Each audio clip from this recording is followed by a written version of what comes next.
एक वो एक दिन ही अलग था जिसमें मतलब पूरे जीवन को ही चेंज कर दिया उस एक मुलाकात में, पहली मुलाकात में। बट एकदम ऐसे मुंह से निकले महाराज जी आपके सत्संग को सुन के तो ऐसा ही लगता है कि वृंदावन वास और केवल भगवत प्राप्ति ही इस जीवन का उद्देश्य है। 25 से 27, 27 से 1, 1 से 5, 5 को बोल दिया हम नहीं आएंगे।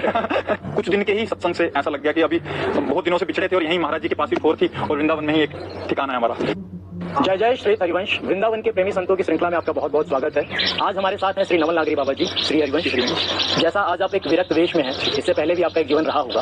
आपका शरीर कहाँ का है? जी मेरा शरीर पठानकोट का है, पंजाब में एक जगह है। आपके माता पिता क्या करते थे? जी मेरे माता जी आर्ट एंड क्राफ्ट के टीचर थे और पिताजी आर्मी में थे। जैसा लोग सोचते हैं कि अगर वो इंडियन आर्मी में है, जैसे आपके पिताजी इंडियन आर्मी में रहे, तो उनकी भी काफी इच्छा रही होगी कि आप इंडियन आर्मी में जाएं और आपके अंदर भी वो चीज रही होगी कि देश की सेवा करें। जी बिल्कुल, बचपन से ही पिताजी के संग भी रहे और आर्मी में काफी उनकी जो भी यूनिट होती थी वहाँ जाने का काफी मौका मिलता था और अंदर रहता था कि हम भी एक दिन देश की सेवा करें। तो उसी क्रम में 2008 में हम भी आर्मी के लिए अपनी सेवाएं देने के लिए आर्मी ज्वाइन किया। जैसा हम लोगों का सपना होता है कि कोई इंडियन आर्मी ज्वाइन करे, देश की सेवा करे, तो आपने इंडियन आर्मी क्यों छोड़ी? मतलब जी ऐसा कोई उद्देश्य नहीं था कि मेरे को इंडियन आर्मी छोड़ना ही है, बट एक क्रम से जब वृंदावन आए थे उससे पहले तक हमारे माइंड में कोई ऐसा प्लान नहीं था। हम तो एक डेडिकेट होकर इंडियन आर्मी की सेवाएं दे रहे थे। 2008 से 2016-17 तक हमने 2017 स्टार्टिंग तक हमने आर्मी में अपनी सेवाएं दी। बट 2016 में पहली बार पूज्य महाराज जी का संग हुआ। एक सेवा कुंज में एक बूढ़ी माता जी रहती हैं जो वहाँ सेवा देती हैं, सोनी और पोचा करते थे। उन्होंने ऐसे ही बातचीत में बोला कि हितधाम में एक बहुत अच्छे संत भगवान सत्संग देते हैं, आप भी जाके सुनिए। तब हमने ज्यादा उनकी बात पे गौर नहीं किया। 2015 लास्ट की बात होगी या 2016 स्टार्टिंग हुई। जब अगली बार वृंदावन आए 9 मई, आज भी तिथि याद है, 9 मई 2016 को पहली बार पूज्य महाराज जी का सत्संग सुनने का सौभाग्य मिला। उन्हीं माता जी के साथ हम पहली बार हितधाम में आए और उस दिन ब्रह्मचर्य के ऊपर बहुत ही एक जोरदार, जो महाराज जी का पहला ब्रह्मचर्य के टॉपिक के ऊपर सत्संग था, बहुत ही जोरदार सत्संग हुआ। महाराज जी के एक ओजस्वी वाणी, वैसा आकर्षण, और सबसे बड़ी बात तो अभी तक हम महाराज जी देखे नहीं थे क्योंकि महाराज जी अंदर बैठते थे और हम लताओं पे जैसे माता जी के साथ आए थे बाहर ही बैठते थे। तो सत्संग जब कीर्तन होता था तो कीर्तन के समय दर्शन होने के लिए आगे, जैसे पहली बार पूज्य महाराज जी को देखा एकदम लगा एकदम द्वादश तिलक, महाराज जी के एकदम तेजस्वी चेहरा, तेजस्वी वाणी और एकदम आकर्षण। ऐसा लग रहा था कि कोई कहाँ से मैं कौन सी दुनिया में आ गया, मुझे समझ नहीं आ रहा था। देखते ही एक अलग से अलौकिक सी आनंद की अनुभूति हुई और लगा कि नहीं बात तो सही है। फिर 2-3 दिन लगातार आए और सत्संग ऐसे सिद्धांत के सत्संग जो कि एक साधक के लिए बहुत ही उपयोगी सत्संग थे, क्योंकि अभी तक तो सत्संग सुने नहीं थे। 3 दिन के सत्संग से ऐसा प्रभाव था। और सत्संग उस समय हम पोस्टेड थे कारगिल में, ऐसी जगह पे थे जहाँ मतलब पूरा दिन ऑफिस के अलावा जब भी हमें समय मिलता था तो हम महाराज जी का सत्संग सुनते थे। तो ऐसी विकलता हुई वृंदावन। उस समय महाराज जी का मेन मोटिव था वृंदावन वास, वृंदावन की रहनी, मतलब प्राण तजो बनना तजो, ऐसा वाला सिद्धांत। और एकदम दृढ़, ऐसा लगता था कि वृंदावन छोड़ के बाहर कहीं थोड़ी नहीं है। सत्संग सुना ऐसा प्रभाव रहा कि हम मई में आए थे, जून जुलाई के बाद अगस्त में जब नेक्स्ट छुट्टी आए तो सीधा वहां से फ्लाइट पकड़ी, सीधा दिल्ली में आए। दिल्ली से घर नहीं गए, सीधा वृंदावन आए, घर वालों को बताया ही नहीं। वृंदावन आके सीधा महाराज जी के सत्संग सुना और बहुत इच्छा थी कि महाराज जी से मिलना है एक बार। हम पूज्य महाराज जी से किसी संत भगवान के माध्यम से पहली बार भेंट हुई। ओहो, वो भेंट मेरे जीवन का वो एक दिन ही अलग था जिसमें मतलब पूरे जीवन को ही चेंज कर दिया उस एक मुलाकात में, पहली मुलाकात में।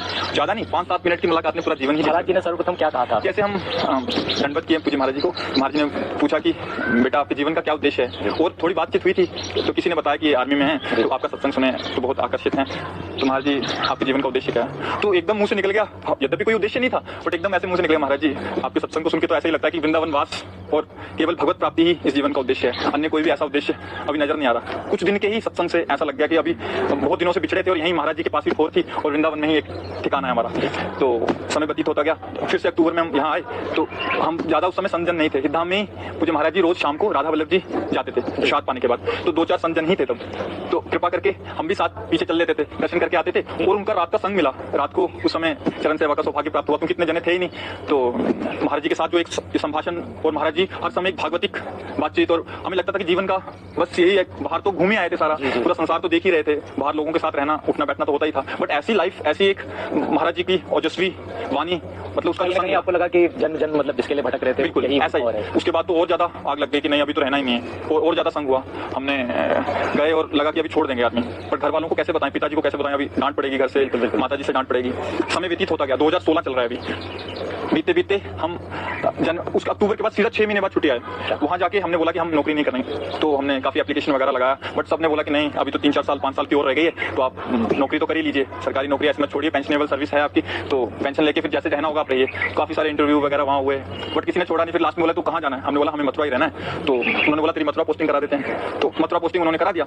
जैसे मथुरा उन्होंने पोस्टिंग करा दिया, अभी हमारी मार्च में हम छुट्टी आएगी, ठीक है मथुरा तो पोस्टिंग आई गया, अप्रैल में ज्वाइनिंग करेंगे लास्ट तक, और मार्च में हम 17 मार्च 2017 जी घर में बोले कि हम 2 दिन के लिए वृंदावन जा रहे हैं। माता जी को लग गया था थोड़ा थोड़ा डाउट कि ये कहीं गड़बड़ करेगा लग रहा है, बट हमें कोई ऐसा आभास नहीं था। हम सोचा कि ठीक हम वापस आ जाएंगे 2-3 दिन उधर रह के। तो हमने 21 तारीख की फिर से बैक रिजर्वेशन करा ली और 17 तारीख को हम यहाँ आ गए।